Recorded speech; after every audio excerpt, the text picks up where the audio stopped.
लखनऊ से है, जहां समाजवादी पार्टी के राष्ट्रीय अध्यक्ष अखिलेश यादव ने प्रेस वार्ता की है और इस दौरान भाजपा सरकार को खूब घेरा है। अखिलेश यादव ने कहा है कि भाजपा पार्ले जी से प्रभावित हुई है, ज्यादा मुनाफा कमाने के चक्कर में पैकेट छोटा कर दिया है, दाम वही है।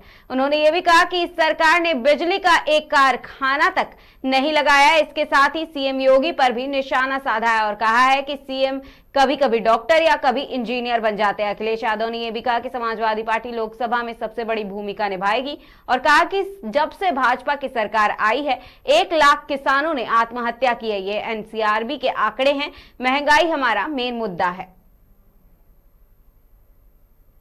हमारी बात जनता तक पहुंचाते हैं।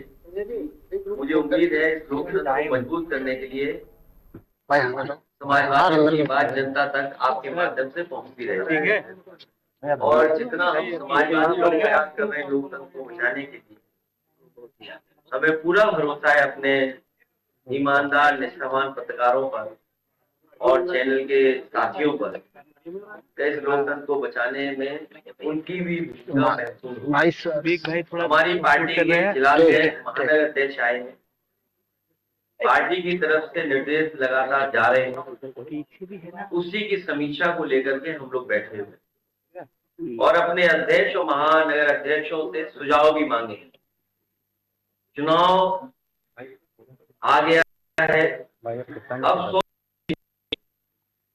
इसलिए पूरी तैयारी के साथ सेक्टर बूथ और हमारे कार्यकर्ता और संगठन के सभी पदाधिकारी मिलकर के उत्तर प्रदेश में सबसे बड़ी भूमिका समाजवादी पार्टी निभाने जा रही है। और हमें अपने संगठन पर पूरा भरोसा है कि समाजवादी पार्टी के हर कार्यक्रम को, हर नीति और फैसले को जनता तक पहुंचाने का काम करेंगे। हाल ही में जो वोटर लिस्ट को लेकर के हमारे अध्यक्षों ने काम किया है, इनके कई साथियों ने बहुत अच्छा काम किया है। कुछ शिकायतें भी आई हैं और हमें उम्मीद है कि जब वोटर लिस्ट फाइनल छप करके आएगी उस समय गांव स्तर पर, बूथ स्तर पर लगातार अधिकारियों से संपर्क रख करके वोट कहां कटा है, कहां पड़ा है, उस पर पूरी जिम्मेदारी से काम करेंगे, क्योंकि भारतीय जनता पार्टी हर तरह से हस्तक्षेप करेगी। आयोग को भी कहीं न कहीं दबाव में लेगी। जो अधिकारी हैं वो भी कभी कभी भारतीय जनता पार्टी के रूप में काम करते हैं, इसलिए हर तरफ संगठन के लोगों को नजर रखनी पड़ेगी। और आने वाले समय में जो गठबंधन या गठबंधन के साथ जो दल साथ लड़ेंगे, हमारी पार्टी के सभी कार्यकर्ता, नेता, साथी मिलकर के जो जहां लड़ेगा वहां उसकी पूरी जिम्मेदारी से मदद करने का काम करेंगे। यही लोग हैं जो लगातार मैदान में रहेंगे और हमारे सभी प्रदेश के और राष्ट्रीय पदाधिकारियों की जिम्मेदारी बूथ वाइज बांट करके उनको जिम्मेदारी दी जाए। हो गया 1 महीना नहीं, 100 दिन। सुझाव जो आए हैं वो हमने ले लिए हैं, वो सुझाव आपको बताने की जरूरत नहीं है। अध्यक्ष जी, मायावती जी का एक ट्वीट आया है जिसमें उन्होंने आप ट्वीट मत करिए, एक्स पर पोस्ट किया है मायावती जी ने। एक्स पे कुछ पोस्ट किया है। अब मुझे तो ये समझ में नहीं आता है कि समाजवादियों के अच्छे कामों कभी हाईलाइट ही नहीं करते हैं। समाजवादियों का कहाँ नुकसान होगा वो बहुत हाईलाइट करते हैं। एक्स हम पढ़ना छोड़ दिए, कुछ एक्स हम पढ़ते ही नहीं। मायावती ने भी कुछ लोगों का हम पढ़ते ही नहीं। उसमें मायावती भी है, उसमें मायावती भी है जिनका नहीं पढ़ते हैं। बहुत से लोगों का नहीं पढ़ते। अगर आप कहोगे तो आपका भी चैनल का सूची में डाल देते हैं। लेकिन जब सूची आप जारी कर दे रहे हो, कौन कहाँ लड़ेगा आप कर दे रहे हो, तो हम अध्यक्ष और महानगर जो पदाधिकारी हम लोग बैठ के क्या कर रहे हैं? अगर चैनल ही सूची जारी कर रहा है तो हम चैनल से रिक्वेस्ट कर लिया करें, उन्हीं से राय मशवरा ले लिया करें। भाई चैनल वाले तो मदद दूसरे दल की करते हैं, हमारी थोड़ी करते हैं। भाई हमें तो अपनी पार्टी के संगठन के लोगों पे भरोसा करना पड़ेगा। हमारे पास कोई एजेंसी थोड़ी है, कोई सर्वे वाली एजेंसी नहीं है, कोई बूथ मैनेजमेंट की एजेंसी नहीं है हमारे पास, कोई बहुत बड़े इलेक्शन जो लड़ाते हैं वो नहीं हमारे पास है, और न वो संसाधन है जो हम जुटा पाए। तो इसलिए अपने संगठन के माध्यम से ही हम लड़ पाएंगे और सबसे बड़ा सवाल है कि ये विकसित भारत का सपना दिखा रहे हैं और हमारे किसान की आय दोगुनी होनी थी। क्या विकसित भारत में हमारे किसान की आय दोगुनी नहीं होगी? क्या ये विकसित भारत जो प्रधानों से पैसा लेकर के कार्यक्रम हो रहा है उसमें हमारे नौजवान की नौकरी रोजगार नहीं मिलेगा? ये बीजेपी के लोग कभी भी सम्मान की नौकरी सम्मान का रोजगार नहीं दे सकते। हम अपने नौजवानों को भरोसा दिलाना चाहते हैं, जब कभी समाजवादी सरकार आएगी तो अपने नौजवानों को और उत्तर प्रदेश के नौजवानों को सम्मान वाली नौकरी दिलाने का काम करें। जब उद्योगपतियों का 10 लाख करोड़ का कर्ज माफ करते हैं, 10 लाख करोड़ का, और जब से नोटबंदी हुई है तब से बैंकें भरी पड़ी है पैसे से। नोटबंदी का पैसा पूरा जमा हो गया बैंकों में। तो समाजवादी पार्टी इस पक्ष में होगी कि किसानों का कर्ज माफ। जब 10 लाख करोड़ से ज्यादा उद्योगपतियों का कर्ज माफ हो सकता है तो हमारे देश के किसानों का कर्ज माफ क्यों नहीं? 10 लाख करोड़, ये आंकड़े हमारे नहीं है, ये आंकड़े भारत सरकार के। तो इसलिए किसानों का कर्ज माफ हो, सवाल ये नहीं है, सवाल ये हमने कह दिया सरकार नकल कर रही है। तो गुजरात सरकार को सुप्रीम कोर्ट से झटका मिला है। मामला था उसको जो के आदेश को सुप्रीम कोर्ट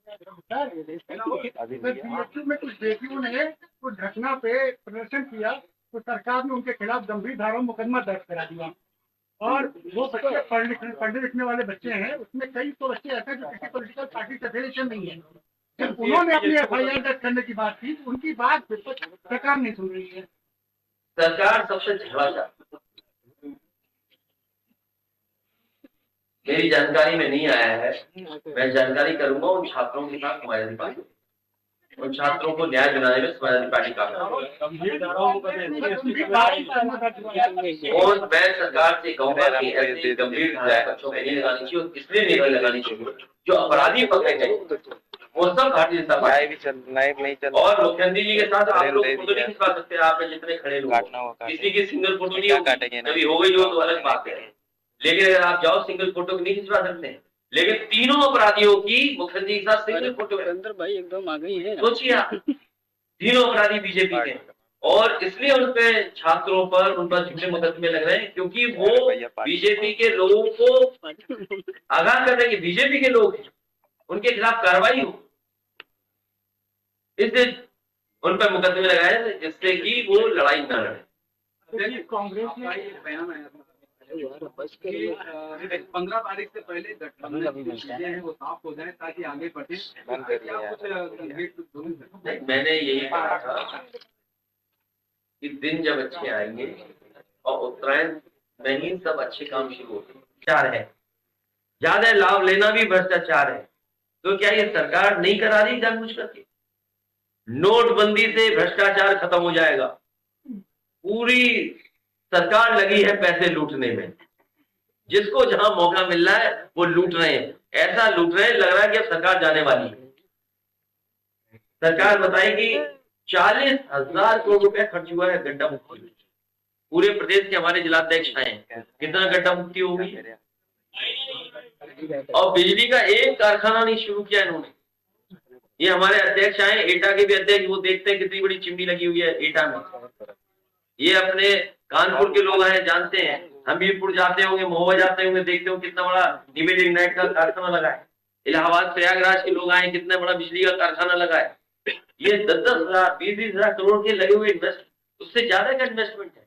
ललितपुर के जिलाध्यक्ष आए होंगे, वो जानते हो कितना बड़ा बिजली का कारखाना लगा है। बिजली महंगी दे रहे हैं लोग, बिजली से मुनाफा कमा रहे हैं।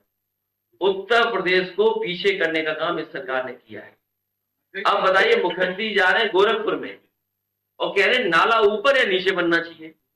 हम तो सोचते थे मुख्यमंत्री जी योगी हैं, एक दिन वो डॉक्टर बन गए सदन में, अब वो इंजीनियर बन गए कि नाला ऊपर नहीं नीचे होना चाहिए, नीचे नहीं ऊपर होना चाहिए। बताइए, ये है कांग्रेस मायावती कह रही पुल बना हुआ उससे उनके स्टेट ऑफिस की सुरक्षा खतरा हो गया। सरकार से किससे? जो पुल बना हुआ है उनका ऑफिस ये शिफ्ट करने की बात कही है सरकार। अरे तुम नए हो पत्रकार, नौकरी अभी मिली है तुम्हें। ये जो पत्रकार है ये नौकरी अभी पाए हैं, इनको नहीं पता जब ये पुल बन रहा था तो ये आरोप उस समय लगाए गए थे आप थे उस समय पत्रकार नहीं थे, आपसे लगाया गया तो आपको पता होगा। वो आज की बात करें तो नहीं गलत बात। नहीं आपको तो दिखाना चाहिए ना। नहीं गलत बात। नहीं आपको पता ही नहीं, कुछ पता ही नहीं, ऐसी पत्रकार बन गया।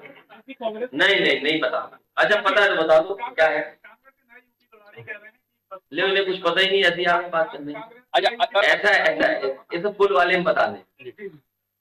ये पुल बहुत जरूरी था, इसलिए जरूरी था कि बगल में भी छोटा पुल था और इस पुल पे बहुत जाम लगता था, आप सब लोग जानते हैं। तो ये मांग उठी कि ये पुल बनना चाहिए। जब समाजवादी सरकार में दोनों पुल लिख के दिए गए थे कि हमें पुल बनाने का सरकार को मौका दिया जाए, उस समय दिल्ली की सरकार ने मौका नहीं दिया। फिर एक स्वीकृत कर दिया, ये वाला जो आपका पुल है। जब ये स्वीकृत हो गया पुल, तो मुझे जानकारी मिली कि कुछ लोग साजिश में लगे पुल नहीं बनने देंगे, और वो कुछ लोग दिल्ली में गए कि डिफेंस से एनओसी ना मिले, उसके लिए इन्होंने काम करना शुरू कर दिया। लेकिन मुझे खुशी है कि उस समय के लेफ्टिनेंट गवर्नर और लेफ्टिनेंट जनरल और आर्मी के लोगों से जब हमने बात अपनी रखी और पक्ष रखा, तो वो सहमत हुए। उन्होंने एनओसी दिया, और एनओसी के बाद उन्होंने कहा कि हमारे जो एसएएफ क्वार्टर्स हैं, सेपरेटेड फैमिली क्वार्टर्स है, तो वो उसमें दिखाई न दे और वहां कोई देखे नहीं, इसलिए आप पुल पे ऐसा कुछ लगा दीजिए जिससे इधर उधर न दिखाई दे। तो लड़ाई बड़ी है, इसीलिए हम अपने संगठन के लोगों से अपील कर रहे हैं कि संगठन के लोग जिम्मेदारी दें, हमारे कार्यकर्ता नेता को उसको बूथ दें।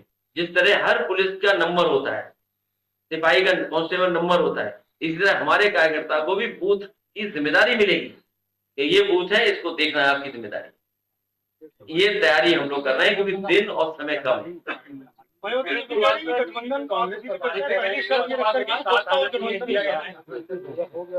समाजवादी पार्टी की कोशिश है कि गठबंधन जो है और जिस पे चर्चा हो रही है उसको और मजबूत किया जाए। हमारी